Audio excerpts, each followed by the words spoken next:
Emily Drasek. I'm here to discuss how the 5 themes of geography relate to ancient Egypt. Ancient Egypt falls into the time period of 3000 BC to about 30 BC. It is one of the earliest civilizations in the world, but also one of the greatest and most innovative. It's known for its stonework, art, architecture, engineering, rituals, written language, religion, and so many more things that come from this one particular civilization. So first up, we're looking at location. Where in the world is ancient Egypt? And location is considered by 2 different types. There's absolute location, where the place is on Earth, a coordinate point on a map, and dealing with longitude and latitude, ancient Egypt is located at 26.8206 degrees north and 30.8025 degrees east. Relative location is where the location is in relationship to other places.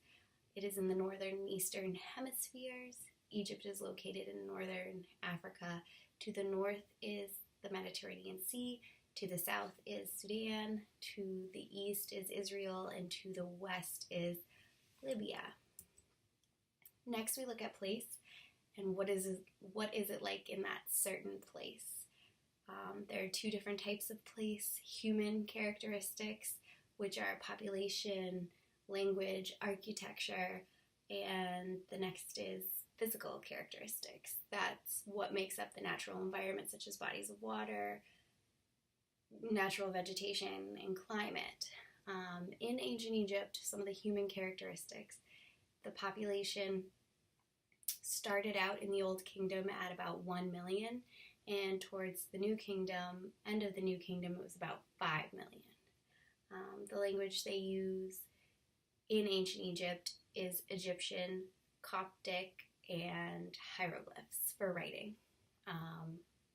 Some of the customs they practice are preserving dead bodies through mummification, for preserving the bodies for the afterlife. They believed you lived on forever and that you would need your body to bring over, so they would preserve it and mummify it.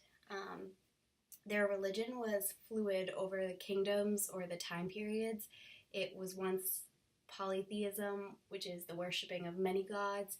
Then it moved to monotheism, which is the worshipping of one or fewer gods, and polytheism again, with the worshipping of many gods. In their physical characteristics, we see that the land is desert. It is dry, little rainfall, sandy, and then you have the Nile River. The Nile River has what's called the Black Land. It's fertile soil. It's made to farm.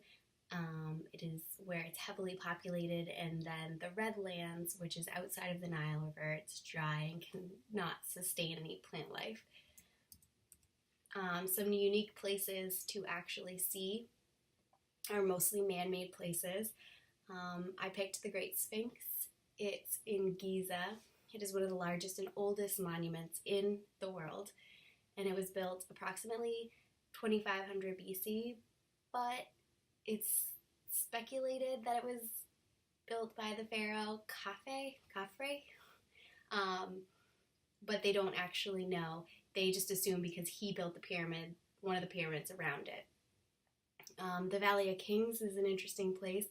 From the 16th to 11th century BC, all of the kings or privileged nobles of the New Kingdom were buried in there in various tombs, and all over the walls it is decorated with depictions of beliefs or rituals or gods and goddesses. The Temple of Hespet is a very important place. It's some of the greatest architecture. It was actually redone so that they could preserve it. It's built for a female pharaoh, and it's dedicated to the god Amun, or the king of gods. Next, we look at human and environmental interaction. So that's focusing on interrelationships between people and their environment. The humans or the people of ancient Egypt depended on the Nile River. They depended on their environment around the Nile River. They really depended on it to flood so that they could gain fertile soil, gain water sources, and transportation. They fished on it. It was a great food source. They used it for trade. So they really depended on that and needed the Nile River to sustain their society.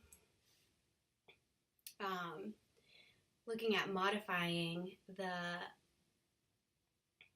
environment, they grew papyrus, or it was already growing on the Nile River, and they used it to make paper, sandals, baskets, rope, medicine, perfume. They were able to take something from their natural habitat and bring it over and use it as something to trade, things in their daily life, for their economy, and just to really sustain their civilization. Next, we look at the interrelationships of adapting to the environment. They built their homes near the Nile River. They made them out of mud bricks and straw. They painted them white to keep it cooler in the desert and from the sun. The Egyptians put their windows higher up so that the sand wouldn't come in during sandstorms or when it was blowing around. And they also put bars in the window to keep out wildlife, which resulted in home security from people and robbers. They also turned to farming to adapt to their environment. They had a system of 3 different seasons.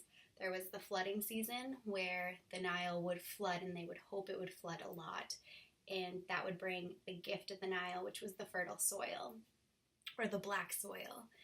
They had the growing season where they grew wheat, barley, flax, pomegranates, and they used all of this for trade, for food, for daily items that they would need. And then the third was the harvest season, where they dried and stored food in case of the lack of flooding, so they were able to assess what they needed and what they might need to live on, even if the Nile didn't flood that next year. And next up is region, and it is defined as an area that has unifying characteristics. And ancient Egypt was broken up into 2 different regions, Upper Egypt and Lower Egypt. Upper Egypt is actually south of the Delta, or South Egypt. It is made up of 4 topographic zones: the Nile River itself, the floodplain around the Nile River, the low desert, and the high desert. It's very dry. There on the outer side, some towns are Thebes, Cairo, and Cumin, and that is funny that it's south and it's called Upper Egypt. Lower Egypt is northern and it's inside of the delta itself. It is wetlands and there's a lot of silt. It's well vegetated, and some of the notable cities are Memphis, Alexandria, Hermopolis, and Giza. And they used to be separate, but then finally in the newer kingdom joined together, and they had similar rituals, similar religions, similar characteristics, similar housings, similar caste systems. So they finally realized that it was time to bring it together. Next, or lastly, is movement, and this is how and why places are connected with one another. And in ancient Egypt, they really needed to do a lot of trading, and they used the Nile River to trade. They traded their papyrus, their gold, linen, lapis lazuli, which is a rare blue gemstone, which was very lucrative for the economy. And they also traded grain for cedar wood. They put ships down the Nile. They had camels, carts. The trading helped all of ancient Egypt come together. Also, it helped them sustain their daily life. Another idea of movement is actual ideas or inventions that were made. They used eye makeup, dark black eyeliner that we typically see, in photographs or through their hieroglyphics. And they used it not only to shade their eyes from the sun, but they thought that it would make them more presentable to the gods. They invented papyrus paper so that they could actually write. They invented the plow. It was a very different type of plow than we see now, but it helps with their farming. They invented toothpaste and security bars and locks. As I said before, on their windows, they had bars to keep out wildlife and door locks, but it actually ended up preventing people from coming in and stealing anything from them. Ancient Egypt was really fun to look at and see as a whole civilization, and I feel that teaching it in the classroom would be a lot of fun, even for the younger children that I have at the preschool age, or even any age. I remember I loved learning about it, and I still loved looking it over. So I hope you enjoy that. I apologize, I'm sick, but thanks.